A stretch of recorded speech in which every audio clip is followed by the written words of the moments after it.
Saudações, galera, tudo bem? Vamos para mais uma atividade aqui, vamos falar sobre fração geratriz. Saber como a gente sai da fração para chegar no número decimal e no número decimal para chegar numa fração, beleza? Então vamos lá. Tem algumas situações que a gente pode fazer isso de maneira simples. Por exemplo, quando eu divido 5 meios, eu vou chegar no resultado de 2,5. 2,5 é um decimal exato. Né? O que é um decimal exato? Apresenta um número finito de casas decimais. O que significa isso?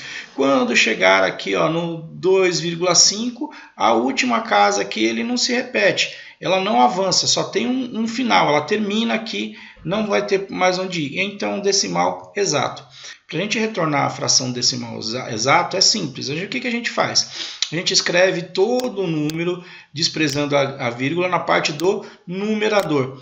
E embaixo, o que acontece? Eu conto quantas casas decimais tem. Se tiver uma casa decimal, eu coloco o número 10. Se tiver duas casas decimais, eu coloco o número 100. 3 casas decimais, 1000. Assim por diante. Ah, Rogério, mas aqui deu 25 décimos. É diferente de 5 meios. Mas se você fizer a simplificação, né? Se você simplificar, dividir aqui por 5 e dividir aqui por 5, você vai chegar no mesmo resultado de 5 meios. Então esse processo aqui é fácil, a gente já chegou a ver no 6º ano, então isso aqui não tem tanta dificuldade.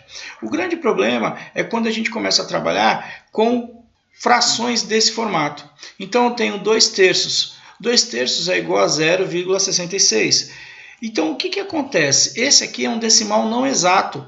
O que é um decimal não exato? Ele apresenta um número infinito de casas decimais e possui um algarismo, um grupo de algarismo que se repete periodicamente. Para esse tipo de decimal a gente chama de dízima periódica.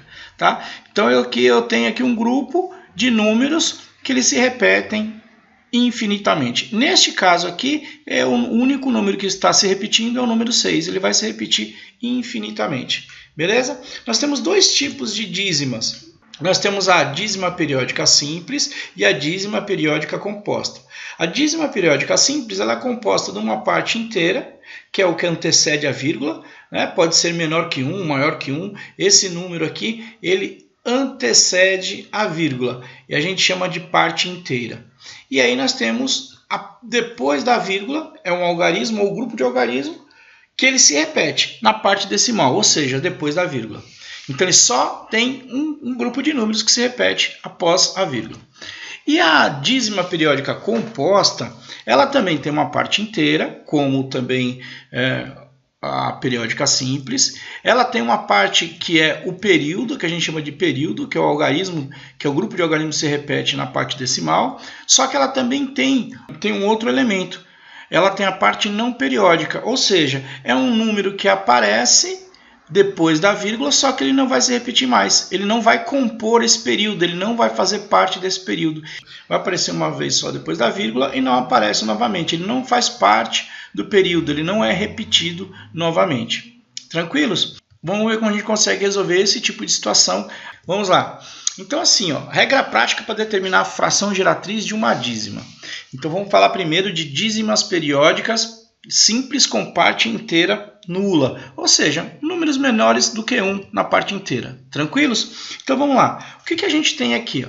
Pegando o mesmo exemplo do número lá, 0,666, então eu tenho a parte inteira, que é a parte que antecede a vírgula, e eu tenho o período. O que é o período?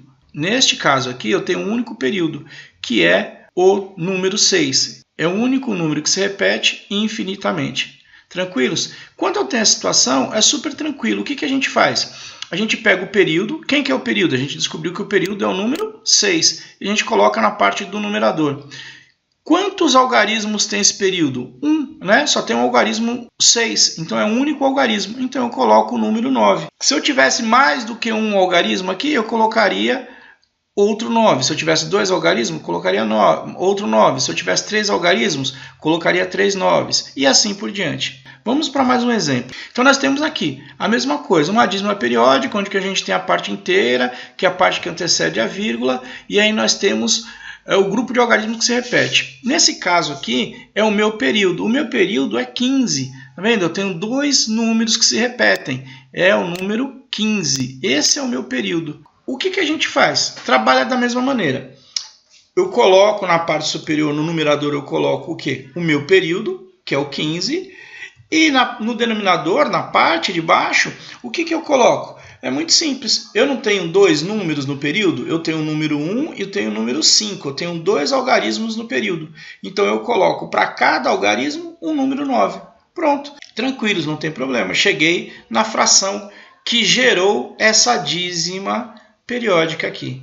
Tranquilo, gente? Facinho, né? Não tem mistério. Dízimas periódicas simples com parte inteira não nulas. Quer dizer, o número inteiro maior do que 0. Também não tem mistério, a gente tem que seguir a mesma regra. Mas o que a gente vai fazer? Nós temos a parte inteira, que é o que antecede a vírgula. Neste caso é igual a 1. O que a gente faz? A gente separa esse 1. Ele vai ser um número inteiro que a gente vai somar a uma fração. Tranquilos? Então a gente tem essa parte inteira. E aí a gente segue no mesmo processo. Eu vou lá procurar a parte decimal que eu tenho. Eu vou ver o que eu tenho nessa parte decimal. Eu tenho um único algarismo que se repete. 3. Então, meu período, qual é o meu período? É o 3. Beleza? Então, o que eu faço? Na parte superior, eu coloco o 3, que é o meu período. E embaixo, Rogério, simples. Quantos números eu tenho no meu período? Eu tenho um número só. Então, é um número 9. Tranquilos? E aí, nós vamos fazer o seguinte. Nós vamos fazer a adição de 1 inteiro mais 3 nonos. Existem várias maneiras de você fazer isso, né? Então aqui você pode contar, por exemplo, que se fosse o número 1, atire o MMC de 1 e 9, que vai dar 9. E aí, vamos fazer aqui embaixo, aqui, ó, só para a gente ter uma ideia de qual resultado que a gente vai chegar. 9 mais 9, que é o MMC aqui que a gente tem. Então, se eu fizer 9 dividido por 1, dá 9. Vezes 1, 9. Fácil, né? 9 dividido por 9 dá 1. Vezes 3, 3. Qual o resultado que eu vou chegar aqui, Rogério? 9 mais 3 igual a 12. E aqui embaixo, eu repito, né? Adição de fração com denominadores iguais, eu mantenho o denominador, só somo o numerador. E tem como simplificar isso, beleza? Rogério, tem outro jeito mais fácil? Eu costumo fazer o seguinte, eu faço assim, 1 vezes 9, 9, 9 mais 3, 12. Então, eu vou chegar no resultado de 12 nonos. Igualzinho esse resultado aqui, gente, tá bom? Então, você pode fazer da maneira que você achar melhor. Tem como simplificar ainda, Rogério, para achar realmente qual que é a fração que gerou isso? Sim, tem como. 12 nonos, se eu fizer a divisão, também vai dar 1,3333. Só que eu tenho, isso aqui pode ser uma fração equivalente a outra. Eu vou transformar isso aqui numa fração irredutível. Então, o que eu faço? Eu vou simplificar isso aqui. Qual o valor que eu posso dividir o 12 e o 9 ao mesmo tempo? O 3. Quando eu faço isso, eu chego no resultado de 4/3. Beleza? Então, essa foi a fração que gerou essa dízima periódica. Por isso que eu chamo isso aqui de fração geratriz. Tranquilos? Muito fácil, né, gente? Não tem problema nenhum. Muito tranquilo. Vamos aqui acrescentar algarismos ao nosso período.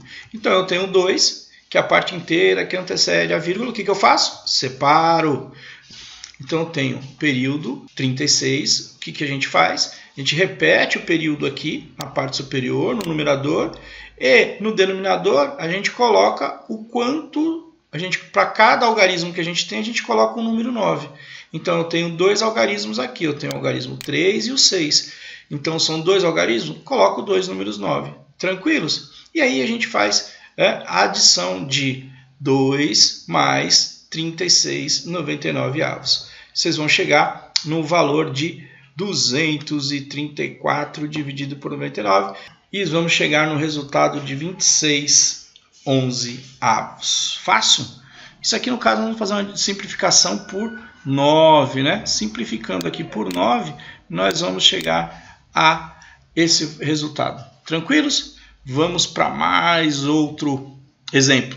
Dízima periódica composta com parte inteira nula. Então aqui já é uma outra modalidade. A gente já tem uma dízima composta, não é dízima simples. Mas o que eu faço? É a parte inteira, que antecede a vírgula.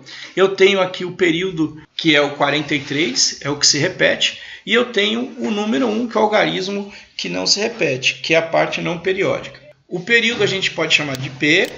e o não período NP. E o que a gente vai fazer para a gente ficar tranquilinhos, não ter problema algum? Nós vamos criar uma regrinha aqui.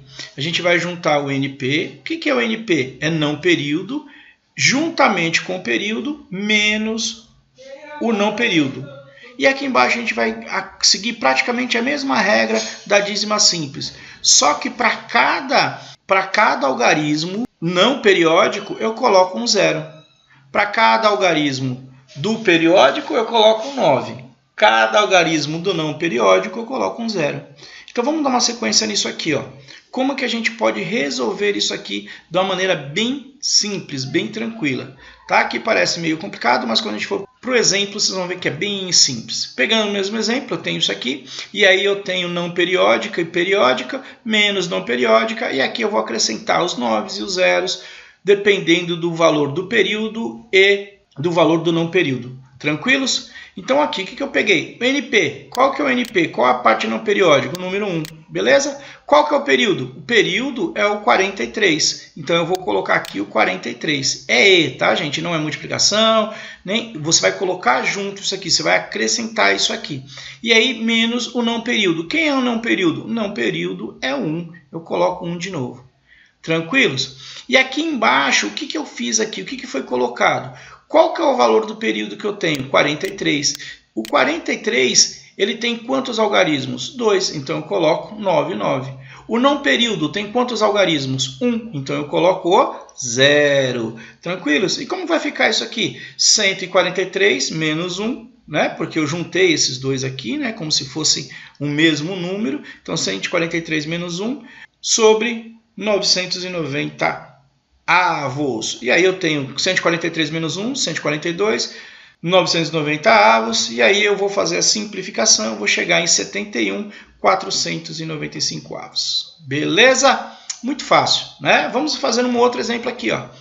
Seguindo aqui, ainda não nula. Então eu tenho NP, IP, menos NP. E aqui a gente tem apenas um algarismo aqui, o 9, acrescentei um 9 para cada algarismo do período, que é só o 8, e tenho um 0 para cada algarismo do não período. Facinho, né?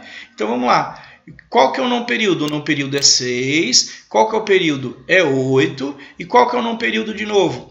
O 6. E aí eu acrescentei um 9 para um algarismo do período e um 0 para o algarismo do não período. Então, o que a gente tem aqui? Ó? 68 menos 6 sobre 90 avos. 68 menos 6 é igual a 62, 90 avos. E aí nós temos, simplificando, 31,45 avos. Tranquilinhos? Mais um exemplo aqui. Agora com a parte inteira, né? Parte inteira não nula, maior ou igual a 1. Então, o que você tem aqui? Ó? Mesma coisa, você vai pegar essa parte inteira, você vai separar, do mesmo jeitinho que a gente fez antes. E aí a gente vai de novo, aí nós vamos de novo analisar a minha parte decimal. Minha parte decimal, eu tenho o quê? Eu tenho 2 algarismos no meu período. Beleza? Então eu vou colocar 2 números 9. São 2 números na minha parte decimal que não fazem parte do período. É o NP. Então, quantos zeros eu vou colocar? 2 zeros, porque eu tenho 2 algarismos. Eu tenho o algarismo 0 e tenho o algarismo 5. Então, eu acrescento quantos zeros? 2. Beleza? E aí, aqui em cima, a mesma regrinha. Não período e período menos não período. Então, vamos lá. 2, e aí eu tenho não período, que é 5, e 17, que é o período, menos 0,5. Então, nós temos aqui 517 menos 0,5 sobre 9.900 avos. Tranquilos? E aí a gente segue o processo. Você vai fazer 517 menos 5, vai dar 512, 9.900 avos. E aí nós fazemos aquela operação. Aqui no meu caso eu fiz uma simplificação, simplifiquei por 4, e aí cheguei nesse resultado de 128, 2.475, e aí faço aquela operação, aí tanto faz, você pode fazer um MMC, né? Coloca o MMC aqui embaixo como 1, e aí vai fazendo o MMC, divide pelo de baixo, multiplica pelo de cima, ou então você faz assim, você mantém o denominador, multiplica o denominador pelo inteiro, adiciona um numerador para você chegar nesse resultado aqui. Também funciona. Tranquilos? Galerinha, essa explicação ela é um pouquinho demorada, porque a gente tem que rever vários conceitos, vários detalhes. Espero que tenham entendido. Tendo dúvidas assim, pergunte ao professor Rogério Joaquim. Te vejo em breve, ou na sala ou no canal. Abraços!